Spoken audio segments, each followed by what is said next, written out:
Muy buenas tardes, bienvenidos a una nueva emisión de nuestro ciclo Prevención TV, ya es su 6º año consecutivo en el aire. Bueno, estamos en los últimos programas hablando, el último programa arrancamos con una suerte de efeméride, una efeméride un poco triste, 21 de septiembre, que era el Día Mundial del Alzheimer, ¿no? Sí, nosotros lo asociamos con la primavera, pero en realidad es el otoño... En el hemisferio norte. En el hemisferio norte y es el otoño de las personas, ¿no? Tiene más lógica desde ese punto de vista. Entonces, discutiendo esta semana se da una segunda efeméride que afortunadamente no tiene nada que ver con eso, pero en el día que estamos grabando es el Día Mundial de... El corazón. Del corazón, nada menos. Entonces, pensamos, siendo ambos cardiólogos, correcto, volver a la fuente. Todas las recomendaciones que hemos hecho a lo largo de estos 6 años, compactadas, resumidas, qué es lo importante, qué es lo que hay que saber, cómo cuidar nuestro corazón. Tras una breve pausa, empezamos con el programa.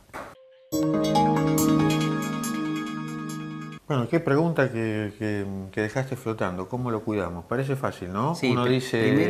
primero tenemos que contextar dónde estamos parados con respecto a la enfermedad cardiovascular, ¿no? ¿Arrancarías hablando de enfermedad cardiovascular o arrancarías dándole consejo a alguien sano? No. O supuestamente sano. Primero para saber qué implicancia tiene a nivel mundial la enfermedad cardiovascular, la mortalidad que tiene la enfermedad cardiovascular, que es alrededor del 35% de la mortalidad global del planeta. Eso incluye infartos agudos de miocardio, incluye muertes súbitas, o sea que es un número altísimo de personas. Por eso es muy importante el cuidado de esta maquinita tan preciosa que cuando nosotros leemos los Holter y vemos 110.000 latidos por 24 horas, 125.000 latidos, y si eso lo extrapolamos a un paciente de 60 años, son millones y millones de latidos a lo largo de la vida, es una máquina perfecta y que no se puede tomar vacaciones. Entonces, muchas veces la maltratamos. Entonces, el programa de hoy va a estar dedicado a tratar de elaborar pautas para cuidar nuestro corazón, a través de la tensión arterial, del buen control de la tensión arterial, del buen control del peso, del buen control de lo que es la actividad física, la importancia que tiene la actividad física para nuestro aparato cardiovascular. Hay un sinfín de datos que son importantes, que nos van a ayudar a comprender de qué manera nosotros podemos tener un corazón más sano y mejor preparado para afrontar los años. Así que, como primera medida, vamos a alargar lo que nosotros denominamos la tríada de la longevidad. Quiere decir, un paciente que va a vivir muchos años es un paciente que reúne 3 requisitos cardiovasculares importantes, que son baja frecuencia cardíaca, baja tensión arterial y bajo peso. Correcto, baja frecuencia cardíaca, ustedes piensen en algo. Los 2 animales más longevos del planeta, que no tienen nada que ver entre sí y que tienen uno de estos tiene algunas características en común con nosotros, que son la tortuga y el elefante. Las características que comparten entre sí es la bradicardia, o sea, el latir lento. Uno es un reptil, está más cerca de la serpiente que de nosotros, y un elefante, bueno, claramente es muy distinto a pesar de ser un mamífero. Sin embargo, son dos animales centenarios, dos cuerpos que funcionan distintos, pero que comparten la característica común de la bradicardia. ¿Qué es bradicardia? Bradicardia es un latir lento. Normalmente, cuando uno la define técnicamente, cuando uno la define como cardiólogo, está hablando de bajo de 60 latidos por minuto. Taquicardia, que es todo lo contrario, está en general definida por encima de 100. Por supuesto, si a mí me preguntan por un paciente que anda a 64 por minuto, por más que no sea 60, para mí es bradicárdico, y si me hablan de un promedio de 98 por minuto, está taquicárdico igual, aunque no sea 100. Esto tiene la implicancia de lo que decía Javier. Javier habla de 100.000 latidos por día, él está hablando de un estudio Holter, él está hablando de la actividad de un corazón a lo largo de las 24 horas. Y esa cantidad de latidos por minuto, por hora, por día, implican para ese corazón un trabajo que puede ser de mayor o menor fuerza en función de la tensión arterial que va a enfrentar, en función del peso que tenga el paciente, en función de que tenga o no patología agregada. Y cuantas más veces por minuto, bueno, más lo estamos haciendo trabajar. Ustedes imagínense que un Holter que nosotros leemos y vemos que en las 24 horas el paciente tuvo cerca de 90.000 latidos, es una frecuencia promedio en general de 60 por minuto. Y un Holter que tuvo 120.000 o 125.000 latidos, o sea, 25.000 latidos más en 24 horas, estamos hablando de una frecuencia de 85, de 90 por minuto. Entonces, eso es el desgaste que va a tener ese corazón, va a latir 25.000 veces más en un día. Multiplíquenlo por los 365 días del año y multiplíquenlo por la cantidad de años vividos. El elefante que dio el ejemplo Fernando, para que ustedes tengan idea, la frecuencia cardíaca de un elefante es de 16, el promedio. Entonces, por eso es un animal centenario, por una de las casas. Obviamente no cumple con las otras dos requisitos de la... Sobre todo el del peso. Del peso, porque es un peso exorbitante, pero tiene una frecuencia sumamente baja. Y no me imagino cómo se le toma la presión. Claro, debe ser bastante difícil tomarle la presión al elefante. Así que bueno, primera pauta entonces, es muy importante para nuestro cuidado del corazón tener una frecuencia cardíaca lo más baja posible. La frecuencia cardíaca baja se puede lograr, digamos, se puede tener naturalmente, lo que nosotros llamamos individuos vagotónicos. Un vagotónico es un ser humano en cuyo efecto están antagonizados parcialmente los efectos de la adrenalina por otra serie de sustancias que hay dentro del cuerpo que hacen que ya ande con presión más vale baja, con frecuencia cardíaca baja, pero son los menos. Ese es el sistema nervioso interno, autónomo, que tenemos el parasimpático y el simpático. El simpático es el que genera adrenalina, no la adrenalina, que nos prepara para el estrés, para la actividad. Y el parasimpático es el que contrarresta eso justamente para que no estemos acelerados todo permanentemente. Y entre las cosas que hace este parasimpático o vagal es bajar la frecuencia cardíaca. Pero esto uno puede nacer con esa condición o por ahí uno tiene que entrenar o desarrollar esta condición. Por supuesto hay enfermedades que se acompañan de pocos latidos cardíacos, pero estamos hablando de un individuo sano. Si la bradicardia se da en el contexto de enfermedad cardíaca o no, porque una úlcera gastrodenal, por ejemplo, puede tener bradicardia, es otro capítulo. Estamos hablando de la bradicardia como una condición de salud, si lo quieren llamar así. Bradicardia fisiológica, normal, bradicardia fisiológica. ¿Y cómo se consigue esto? Y una de las patas más importantes para conseguir esto es la actividad física. ¿Cuál actividad física? ¿Alguna actividad física intensa? ¿Algún deporte en especial? No, simplemente la caminata. Que nosotros hemos hecho hincapié enormes veces en el programa, un montón de veces y no nos cansaremos de decirlo. Cuando uno hace caminatas periódicamente, 3, 4 veces por semana, de 1 hora de caminata, se va produciendo este condicionamiento cardiovascular. O sea, el corazón comienza a empezar a entrenarse y a optimizar su rendimiento. ¿Qué quiere decir esto? que con la misma actividad que antes me generaban 70 por minuto, yo ahora puedo desarrollar una caminata al tiempo de estar caminando, puedo desarrollar una misma caminata a una velocidad mayor con una frecuencia menor. Y cuando yo suspendo la actividad, obviamente se produce este tono vagal, que decía Fernando, y la frecuencia entra a caer. Entonces, cuando nosotros tenemos un paciente taquicárdico, entre otras cosas, aparte de decirle que no tome café, que no tome mate, que no tome bebidas gaseosas, que son excitantes cardíacos y me aumenta la frecuencia cardíaca, le recomendamos fundamentalmente la actividad física. Entonces, el condicionamiento cardiovascular nos va a dar que ese paciente comience a bajar su frecuencia cardíaca en forma fisiológica a través de la actividad física. Entonces, estamos obteniendo algo sin ningún fármaco de por medio. En otros casos patológicos que nosotros vemos, pacientes que tienen frecuencia cardíaca muy alta y que a pesar de hacer ejercicio, a pesar de no tomar café, mate o bebidas gaseosas, siguen manteniendo frecuencias cardíacas elevadas, por ahí necesita algún toque farmacológico para ayudar a que esa frecuencia cardíaca baje, porque es una pata fundamental para la protección de nuestro corazón. ¿Nos están haciendo señas? Seguimos con la tríada. Seguimos con la tríada de la longevidad. En el próximo bloque vamos a hablar de los otros dos ítems y de otras cositas más que van a ser sumamente interesantes. Así que no toque el control remoto, quédense ahí, que tras esta breve pausa continuamos con el programa.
Desde que usted contrata una cobertura médica hasta que comienza a utilizarla, todas las empresas son iguales.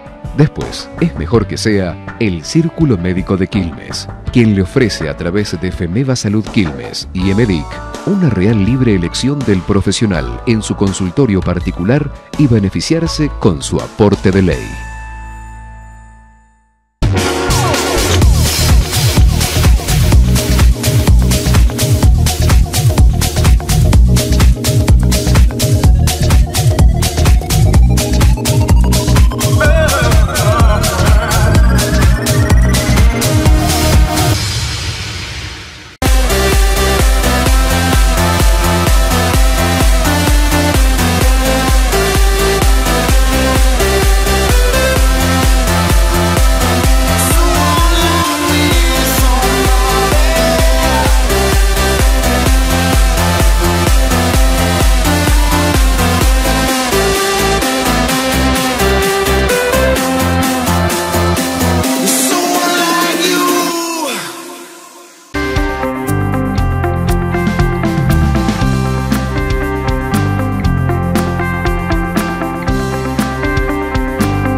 my dad. I think he had a heart attack. Please help. He's not breathing anymore. Please stay calm. What's your name? Joanna. Good, Joanna. We've got your location. The ambulance drone is on its way. Remove his top shirt to uncover his torso. Okay. Great. Can you go to the nearest exit? The ambulance drone is almost there. Okay. I'm outside. I'll be talking through the drone now, so you can put down the phone. Now please pick up the drone and bring it to your father. You're doing great. Okay, pull the green lid. Now place the pads on your father's chest. Good, I can see that the pads are properly applied. Joanna, please stay clear of your father. We'll take it from here.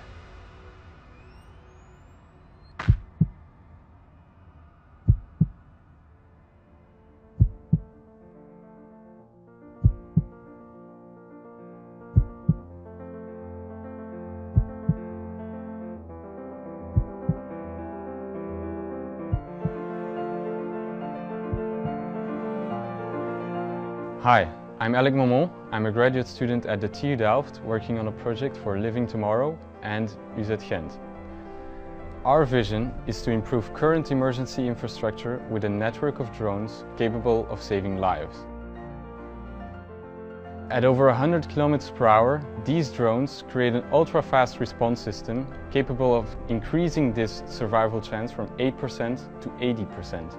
This is because the ambulance drone is not affected by current road infrastructure, but is capable of flying in a straight line, bringing down the average response time of an ambulance from 10 minutes to 1. We developed a new type of drone that is capable of folding into a very compact position. The drone essentially becomes a flying toolbox for your emergency supplies. Let's use drones for a good purpose. Let us use drones to save lives.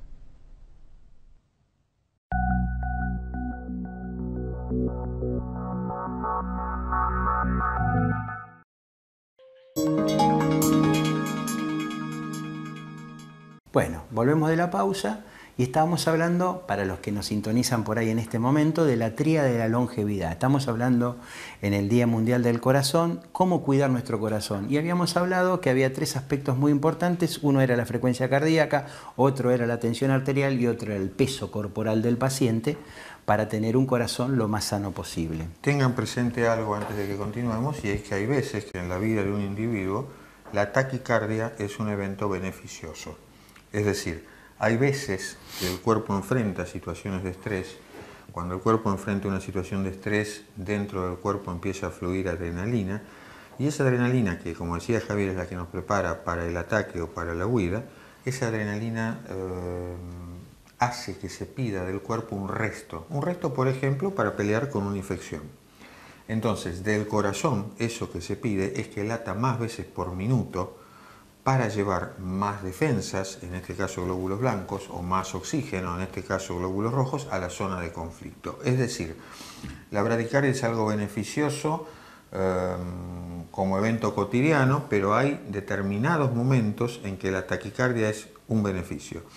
El mismo cuerpo viene preparado para desarrollarla en esos momentos. Entonces, taquicardia hay instantes en los cuales es un beneficio y una necesidad. Y hay veces nos alerta de algunos otros problemas.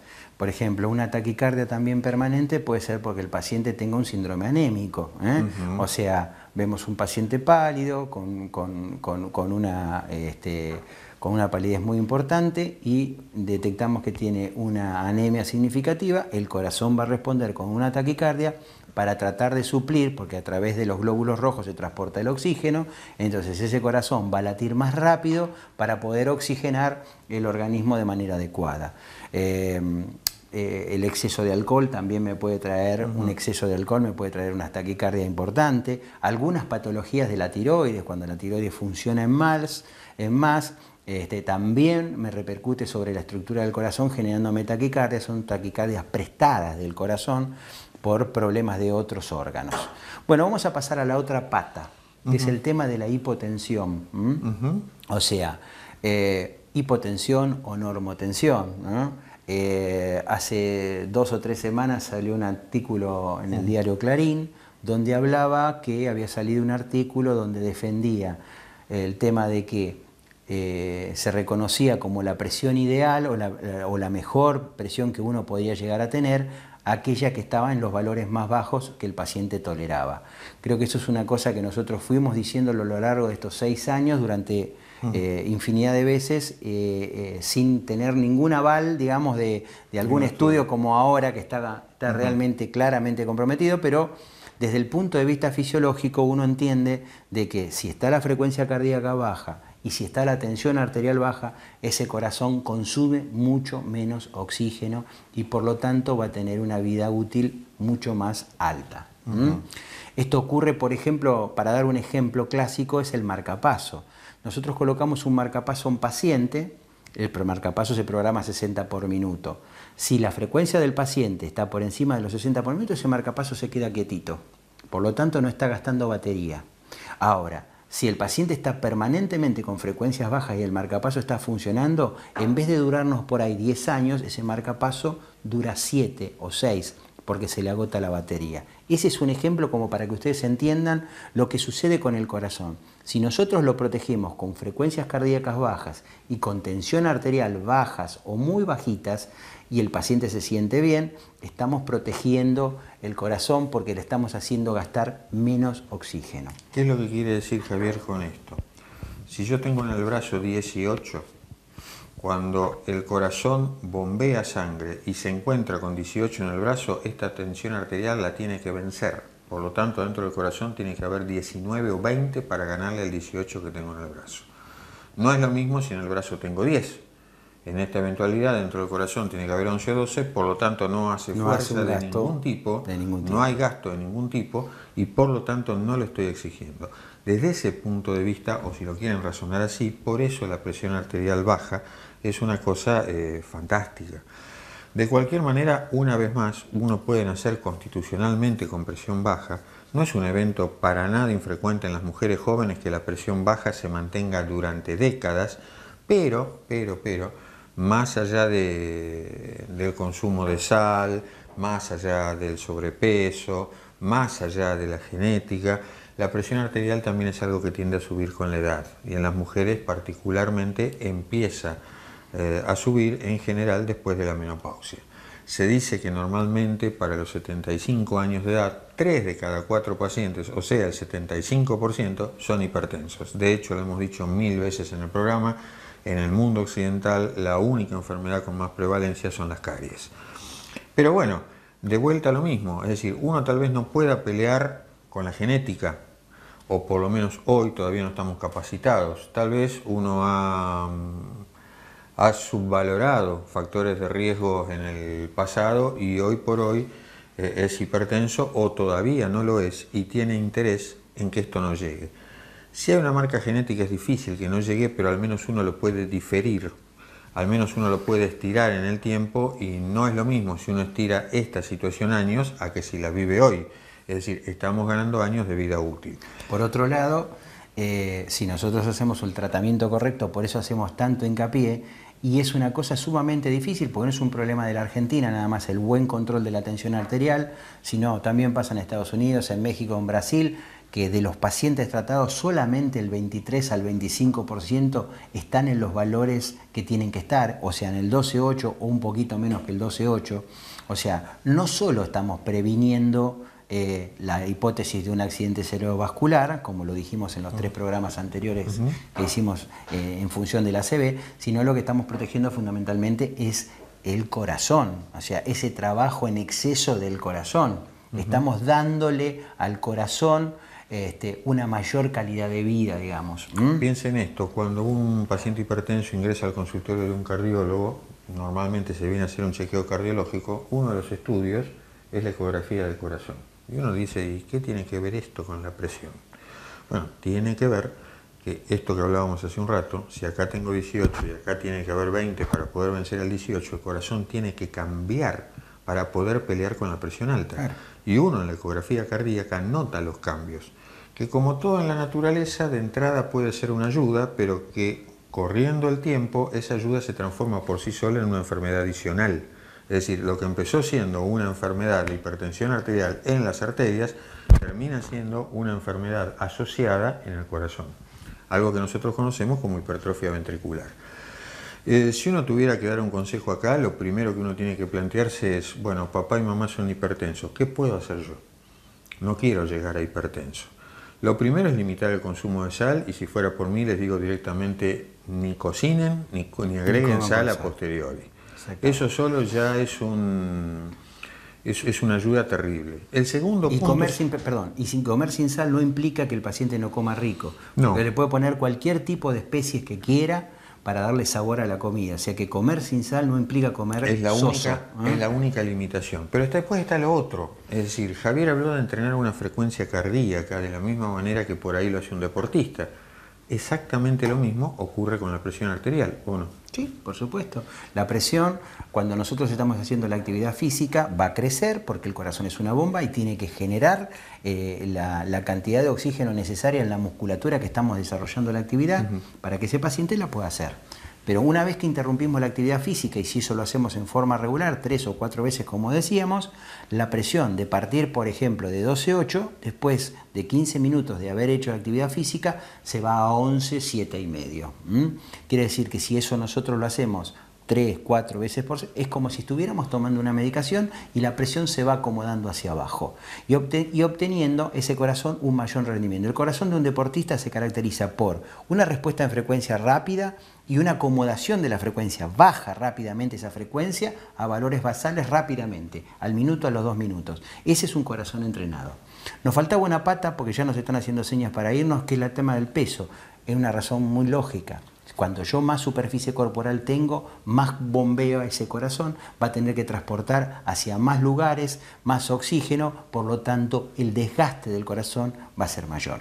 Entonces, el descenso de peso también a través de esa actividad física que nosotros hablamos, que nos logra bajar la frecuencia, bajar la tensión arterial, también nosotros, si lo hacemos en forma regular, logramos el objetivo. Pero dentro del corazón también hay otras cosas, que es las arterias coronarias. Y las arterias coronarias se pueden enfermar por tener el colesterol elevado, por una diabetes mal controlada y por fumar, fundamentalmente. El fumar me condiciona todo lo demás y la incidencia de tener enfermedad coronaria aumenta al doble, al triple o al cuádruple en la presencia de estos factores de riesgo junto con el tabaquismo. Así que otra de las cosas, nosotros también tenemos que acomodar paralelamente con la actividad física, que nos sirve para controlar también los lípidos, la glucemia, nos ayuda a bajar esos valores. Tenemos que también tener controlado el resto de los factores de riesgo. ¿Para qué? Para no enfermar las coronarias. Lo que nosotros hablamos de la tríada de la longevidad, bajo peso, baja frecuencia cardíaca y baja tensión arterial, está referido estrictamente al consumo intramiocárdico de oxígeno y a la vida útil del corazón. Ahora, ese corazón está irrigado por las arterias coronarias. Si están enfermas, por más que yo tenga esos 3 requisitos, si mis coronarias están enfermas, voy a tener la chance de tener un infarto a pesar de haber hecho bien las cosas. Piensen en el corazón como en el motor de un auto. Hablamos, toda la primera parte que hablamos vale para el motor. Las coronarias son las mangueras que traen la nafta en este caso. Bueno, nos sacan del aire, ¿no? Sí. Bueno, listo. Vamos a un corte y cerramos el programa. Bueno, llegamos así al final de esta nueva edición del ciclo. La idea era, ya que estábamos en el Día del Corazón, refrescar un poco algunos conocimientos. Y cómo cuidarlo. Así que sin nada más, esperamos que les haya gustado. Les agradecemos a ustedes y a los sponsors el apoyo, la fidelidad, y los esperamos en una nueva emisión dentro de 7 días. Hasta dentro de 7 días en una nueva edición de Prevención TV. Que tengan ustedes muy buena semana. Hasta entonces. Hasta entonces. Excelente.